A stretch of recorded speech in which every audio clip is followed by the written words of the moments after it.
Look at the events you've written down. Is it real to you that the conclusion you reached, I'm inadequate, is a valid interpretation of those events? Can you agree that virtually any child at that age, in those situations, would have reached a similar conclusion?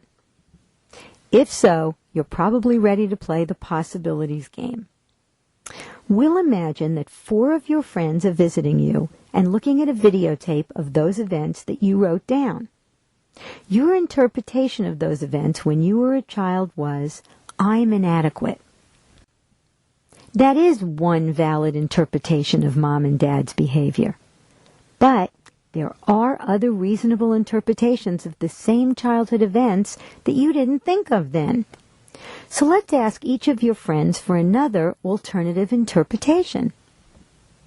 Can you see that one friend might well say, Mom and Dad thought you weren't adequate, but they were just plain wrong?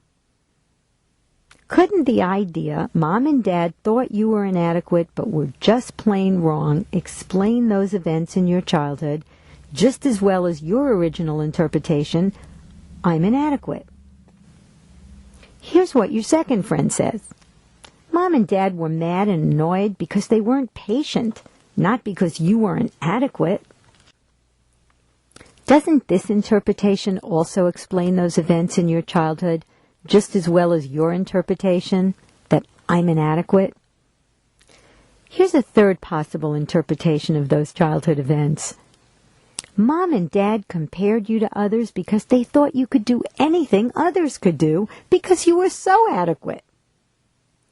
Doesn't this interpretation also explain those events in your childhood just as well as your original interpretation, that I'm inadequate?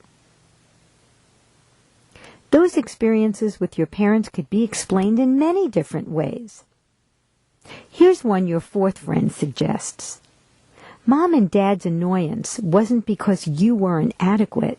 They just had unrealistic expectations for a child your age. Couldn't any one of these interpretations explain these events just as well as the statement, I'm inadequate? Of course they can. So is it real to you that a belief you've lived with almost your entire life, something that you thought was a fact, is not a fact, isn't the truth at all? It's only a truth, merely one interpretation of many possible interpretations of earlier events. Right? Please continue to interact totally with this program in order for it to work. And that includes answering my questions out loud, even if your answer is a simple yes or no. So, let me repeat the question. Is it real that I'm inadequate is not a fact? It's not the truth, but just a truth, merely one interpretation of many possible interpretations of earlier childhood events.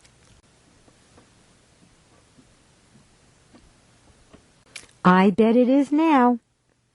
With a little help from me and your friends, you can see that those times when you either didn't do the things they wanted the way they wanted, or they did too much for you, or compared you to others, could have at least 4 different reasonable interpretations or meanings. Do you remember what you wrote down a few minutes ago as the source of your belief, I'm inadequate?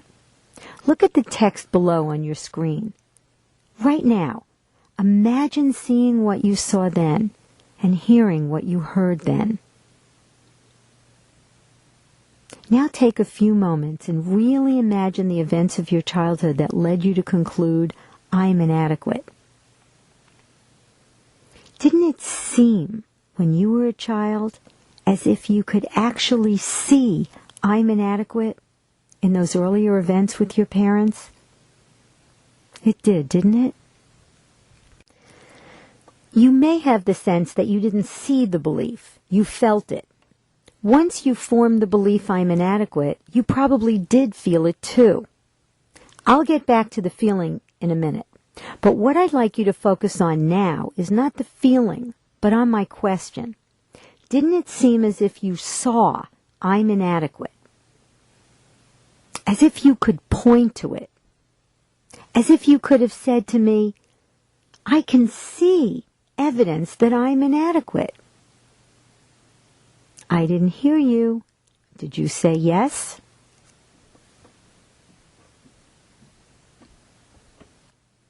Remember what I explained when you were eliminating the earlier beliefs. What happened was that you looked at events that could have had many different meanings and chose one, which in this case was, I'm inadequate. By giving that specific meaning to the events, each time you saw Mom and Dad's behavior, it was as if you could see the meaning in their behavior. But you didn't discover the meaning in the events. You gave the meaning to the events. They had no meaning before you gave them one. Now that you know that it seemed as if you saw I'm inadequate as a child, I'd like you to look again. Did you really see I'm inadequate? If you did, what does I'm inadequate look like? Could you really point to it? Does I'm inadequate have a color, a shape, a location? Even if your parents said those very words to you, you still only saw them say it. You never heard that it was true. There are as many interpretations of your parents saying something as there are of their behavior. You can't see that anything they say is necessarily true, or even that they believed it themselves. Is it real to you now that you saw events but never really did see I'm inadequate? If anything you can really see can be described, and if you can't describe what I'm inadequate looks like, is it clear now that you never really saw it? Since you never really saw I'm inadequate, what did you actually see? Is it clear now all you really saw was the reaction of one or both of your parents when you did something they weren't happy about, or you saw them doing lots of things for you and not allowing you to do them? In other words, all you really saw was a series of events. You see, what happened was that you looked at a series of events that can be interpreted in many different ways. You gave the events one meaning, which is, I'm inadequate. By attributing that specific meaning to the events, each time you saw Mom and Dad's behavior, it was as if you could see that meaning in their behavior. But you didn't discover the meaning in the events, you attributed the meaning to the events. They had no meaning before you gave them one. Is it real now that the events had no meaning until you attributed one to them? Here's another way to understand that events have no inherent meaning. When I say that, I'm saying you don't know anything for sure about you, about other people, about life as a result of these experiences.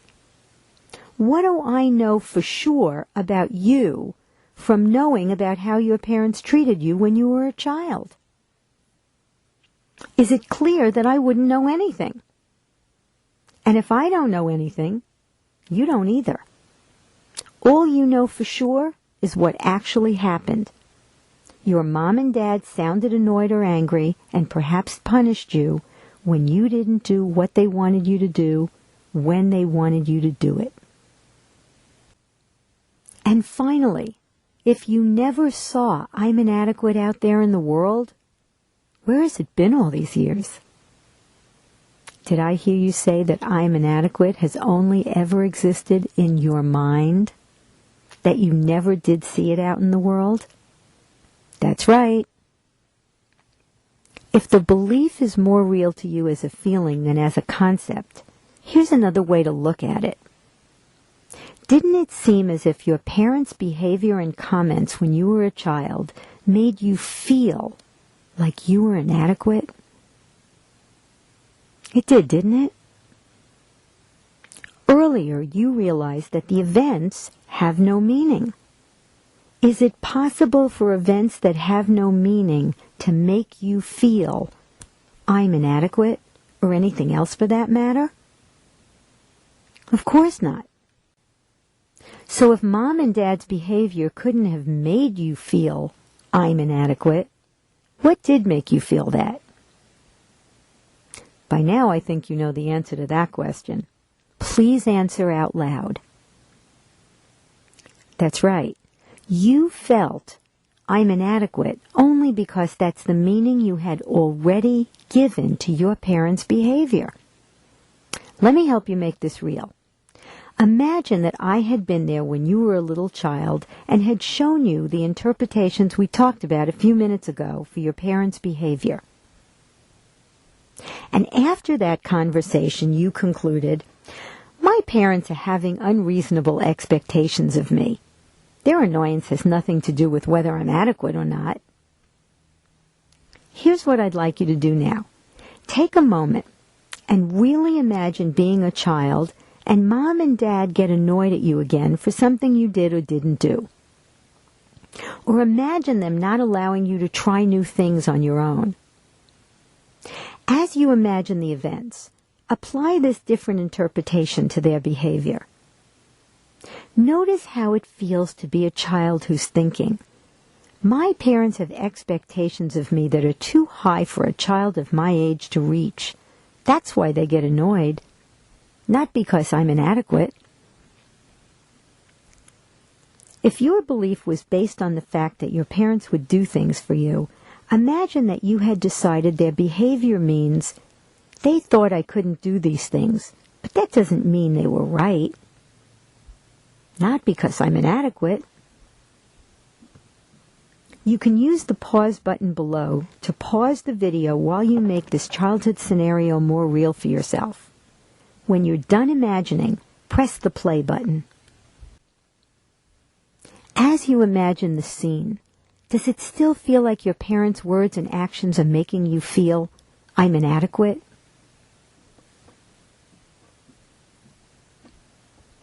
Probably not. And if you didn't feel I'm inadequate then, would you feel it now? Again, the answer is no, isn't it? So mom and dad's behavior never caused you to feel I'm inadequate. That feeling came from your interpretation of their behavior. And since your feelings were not caused by external events, they were only the result of a meaning you made up to explain the events. Is it real that the feelings you had when your parents were annoyed or angry didn't tell you anything at all about whether or not you were adequate? They didn't, did they? Okay, now, take a deep breath. Let it out slowly. And then say out loud, I'm inadequate. Does it still feel like it's true at all? Even a little bit? Your answer is very important here. Don't forget that when we form beliefs, we give meaning to events that have no real meaning. When we think we observe the meaning in the events out there in the world, it becomes a fact for us. Once we realize that the earlier events never had any real meaning, that the meaning was only in our mind, that it was never a fact, that the feeling we had was caused by the meaning we gave meaningless events, the belief disappears forever. Take another deep breath. Okay, say, I'm inadequate, out loud. I'll bet it feels very different when you say those words now than when you said them at the beginning of this exercise. Do these words feel true? Even a little bit? Unless the belief is 100% gone and the words don't feel true at all, you probably still have the belief. Remember, holding a belief is like being pregnant. You either is or you ain't. There's no sort of. If the belief is still there, it probably still seems like you saw it. Once it no longer seems as if you saw, I'm inadequate, in those early events, the belief will be gone. So please click the repeat button to repeat that step of the process. If the belief is gone, please click continue.